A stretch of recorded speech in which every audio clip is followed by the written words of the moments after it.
Who saw the headlines this morning then? The headlines around you can eat as much saturated fat in your diet as you want. You can eat as much saturated fat on a daily basis as you want. Quite a bit of debate on it from what I saw. And I just wanted to kind of give you a very quick overview and just to remind you of a few key points here. I wanted to call this blog Use Your Brains, and another member of the Fit Mums gang, who will remain nameless at this point, wanted to call it Don't Be a Knobhead. And she's coming from the same point of me, actually, because we're both of the opinion that you are intelligent women and you've got enough common sense in your brains to kind of work out what to do here. But it can be confusing, and I forget that I live in a world of nutrition, and sometimes it's not as plain and simple as I'd like it to be, we'd like it to be, and it isn't black and white. And sometimes when you see the headlines like we do this morning, it can get confusing. But what I wanted to say is that really fats in your diet are not something that you need to be overly mindful of relative to the amount of refined sugars especially, and trans fats specifically. So let me just tell you what trans fats are so that you understand the difference between those and healthy, normal fats, as I would call them, natural fats. Trans fats are fats that are kind of a halfway house between a saturated fat and an unsaturated fat. So they are chemically modified. They're not natural. They don't occur in nature anywhere. They are, made in a factory as such. And because of that, the body has difficulty recognizing them and knowing what to do with them when they're inside the body. So in everyday life, you will find trans fats in processed foods. So if I go to Tesco's now and there are donuts on the shelves, there are croissants, there are Danish pastries, there are Pringles, there are Doritos, that kind of processed food type of stuff, you can guarantee that most of that will contain trans fats. And some labelling loopholes and changes that have happened over the years mean that trans fats can occur in these kind of goods without necessarily being labelled as trans fats, or they will be labelled as 0 when they actually occur in very small amounts, because the amount that they have to have in them as a percentage is it has to be over a certain point for it to be labelled as containing trans fats. So food companies can say trans fat free or claim trans fat 0 on the label when actually there are some in there still. And the worrying part is that you don't need too many trans fats in the diet in order for it to cause ill health. So if you're eating a fair amount of processed food, you can be getting a small amount in each of said processed foods, and over the journey of a day or a few days or a week, the level of trans fats in your body will be sufficient to cause damage. Okay, so when I talk about natural fats, I am talking about butter, I'm talking about coconut oil, I'm talking about the oils in avocados, the oils in nuts, the oils in seeds, the oils, olive oil that you put on salads, all those kind of oils that occur naturally. Yes, there's some processing involved in butter, obviously, but it's just the kind of condensement of milk, effectively.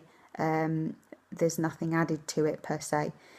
So these are the type of natural fats that really you can eat as much as you want of. And when I say that, I'm not advocating that people go and eat blocks of butter every day, but fats on their own are so satiating that you would not eat a massive amount of them before you would stop and say that's enough.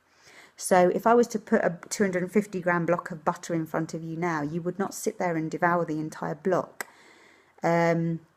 Whereas something like sugar, something like a bag of chocolate or a bar of chocolate, chocolate cake, I'm using chocolate a lot here, but I don't know, with treacle sponge, flapjack, sugary, high sugar foods like that, elicit a very different response in us, that they have that moreish effect of just a bit more, just a bit more, just a bit more, because sugar isn't satiating. Sugar will spike the bloodstream, it will quickly be removed from the bloodstream if your pancreas is working well, and then it will leave you with a sugar crash that wants you to take more sugar on again. So you follow this roller coaster.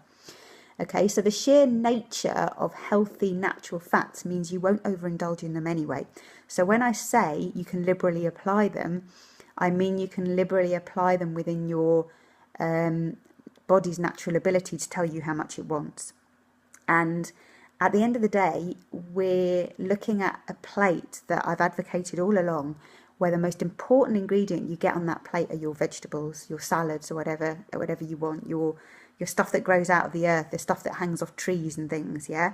The plant-based gems of micronutrition, the vitamins and the minerals that your body's screaming out for in order for it to function properly. That's the main thing you get on your plate. That's what you fill half your plate up with. We then need a chunk of protein, and we don't just need protein for repairing our muscles. We need protein for virtually every single function in our body. Our hormones are made of proteins. Our enzymes that catalyze every single reaction in our body are made of proteins, okay? We cannot function without proteins. And some of these proteins we eat are essential in that the body doesn't make them itself. It can't make them itself. It has to get them from the diet. So you eat a diet that is poor in proteins and your body will not function properly. So before you do anything, you get those two in. Then the main reason we eat fats and we eat carbohydrates is for an energy source. And really, you get enough carbohydrates largely from your vegetables, especially if you're including a few of those root vegetables such as potatoes, sweet potatoes, parsnips, peas, legumes. That kind of the amount of starch and carbohydrate we get in them is ample to fuel us when we have the natural fats in our diets, when we have full fat milk, or we have butter or something like that in with our diet. We don't need an excess of carbohydrates. So if you're particularly active and your body suits it, carbohydrates are not a bad thing, but for goodness sake, make sure you get the whole grain type, yeah? So we're getting carbohydrates. If you're a vegetarian, you can easily get them with your protein source in the likes of lentils, in quinoa, in pulses, in beans, that kind of thing. If you're not a vegetarian, obviously you can eat those. But if you're more of a meat eater, you might want to get your carbohydrates from your more rooty and starchy vegetables. You might want to get your carbohydrates from rice. Maybe if you're okay with gluten, you can get your carbohydrates from pasta, but choose whole wheat pasta. And don't choose masses of it, because we don't need masses of carbohydrates. We really don't. And then beyond all, watch your refined sugar intake. That is the biggest take-home message. That is the thing that's going to cause you real health. That's the thing that's going to cause you inflammation. That's the thing that's been vilified in heart disease, in type 2 diabetes, in many cancers. It's very inflammatory in the body, and it causes a hormonal response that just does us no favours. So yeah, don't be a knobhead. Use your brains, everything in moderation.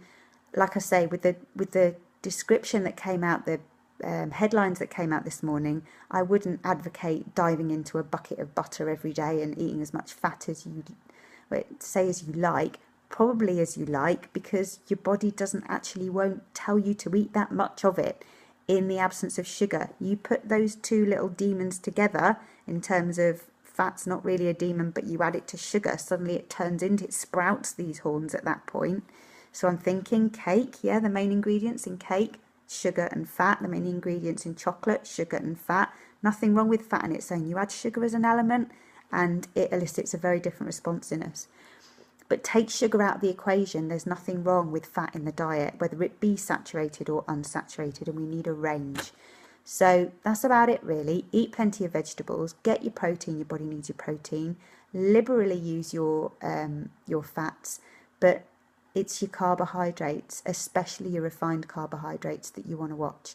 And without doubt, keep your trans fats out, because they are not natural and they will elicit a response in your body that will do you no favours in terms of your health.